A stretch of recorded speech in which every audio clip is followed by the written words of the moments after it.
Good afternoon. This is Jim 5714 Collector. I wanted to bring you another video. I had a SGC order that I received in the mail yesterday, and I was trying to upload the video, and I still ran into a problem with the cards showing reversed. So I took Sammy Thunder's advice, and I decided to stop by my Verizon store locally here on the way home from work this afternoon, and the gentleman showed me what I was doing wrong. So now, hopefully the cards come out the correct way. So, hope everybody's having a great afternoon. Really appreciate everybody tuning in. I have 10 cards here that I submitted at the National, and I'm going to show you those right now. So I have a 1975 Brooks Robinson. They graded out at a 5, and that's a really nice looking card. I'll show you the back, and I'm trying to get it closed up. Hopefully not too much of a glare on it. I also submitted a 1972 Bob Gibson Kellogg's card that came back in a 7. Always was a big fan of Bob Gibson. I was lucky enough to see him pitch, back actually in the 1968 World Series. It was the first World Series I ever got to see, and I remember seeing Bob Gibson pitch. And he's one of the all-time greats, and a lot of times we'll get a little bit of a trivia question. Somebody will say, hey, if you had a choice of any pitcher to pitch the 7th game of a World Series, who would it be? And my answer's always been Bob Gibson. I know some people will say Koufax or Seaver or maybe Lefty Grove or someone like that. And I thought, Bob Gibson was one of them guys. He was a fierce competitor, great pitcher. And, if I was the manager of the team for Game 7, Bob Gibson is the man. I'm gonna pick Bob Gibson every time. Now we come to the Topps cards. I have a 1957 Al Kaline and a 5. And I've had this card a long time, probably 35 years. And I finally took and said, you know what, I'm going to get it graded. And it came back as a 5. And that's a really nice looking card. I'm a big Kaline fan. He's born in South Baltimore. And all that. So my dad, who grew up in Anne Arundel County, actually saw him play. They came down and played his high school back in 1953 or so. And my father said, yeah, I remember Al Kaline back in the high school days. So that's a pretty cool thing. Also got one of the all-time great Orioles. I got Brooksy in a 5. I'll turn it that way so everybody can see it. Obviously the greatest defensive third baseman of all time. And one of the all-time great Baltimoreans, I'll call him, because him and Johnny Unitas and Cal Ripken, of course, Eddie Murray, Jim Palmer. Brooks was, everybody would tell you, one of the nicest guys in the hobby, the nicest guys they've ever met. I've got his autograph several times on photos and baseballs and everything like that. And every time you approached Brooks, it was like he knew who you were. He always asked you about how you were doing, how's the family. Just a great guy.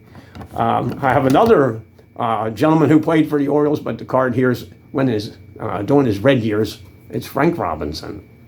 So 1965 Topps and an SGC 4.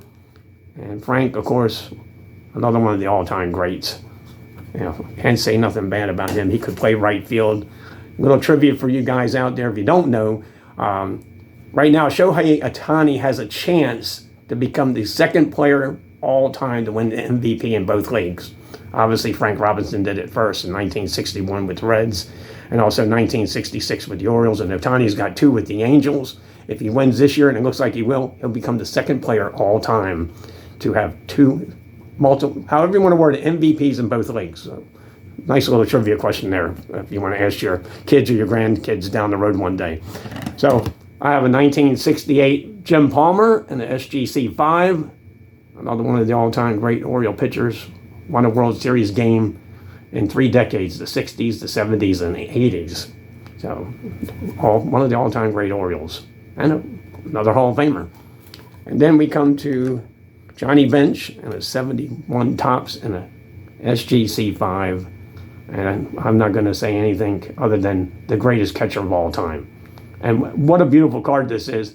Anytime you get a card from the 71 Topps set with a 5 or better on it, I say that's pretty good because everybody knows the borders are notorious for chipping. And I'll show you the back. And the back came out really nice. That's a nice looking card. And I like the backs of the 71s. They're different. They don't show all the stats, but they got a nice little write-up, so that's kind of a cool thing.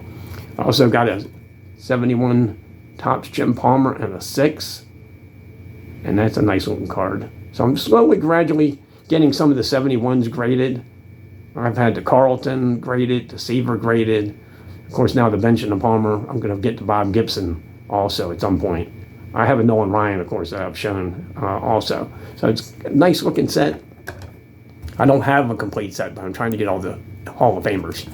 I have a 1982 Topps Cal Ripken rookie card. Now I have another one of these raw. I have not decided if I'm going to get it graded or not. This one came back as a, just as everybody sees it, a 7. And the back of that. So looks pretty nice. So I finally decided, after several years of owning this card, to go ahead and get it graded because I was really curious what it would come back out. It's the 1982 Topps traded Cal Ripken Jr. And it came back in an 8.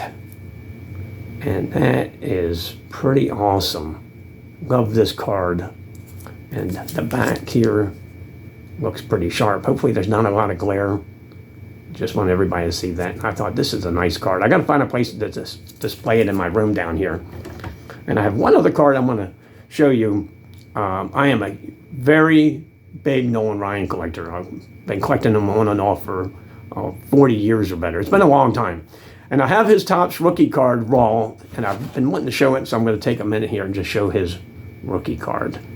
And I'm thinking about getting this graded in Chantilly in October. So I'm going to give it some thought.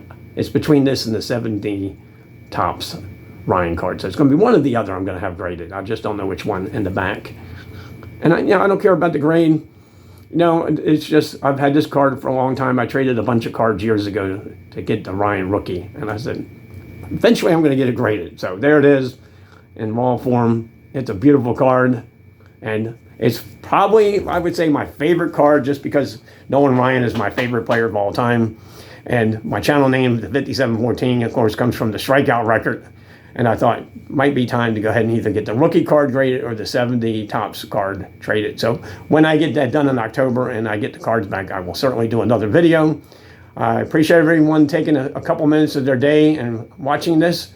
I hope everyone has a great afternoon, and we'll talk to you real soon. Take care. Bye-bye.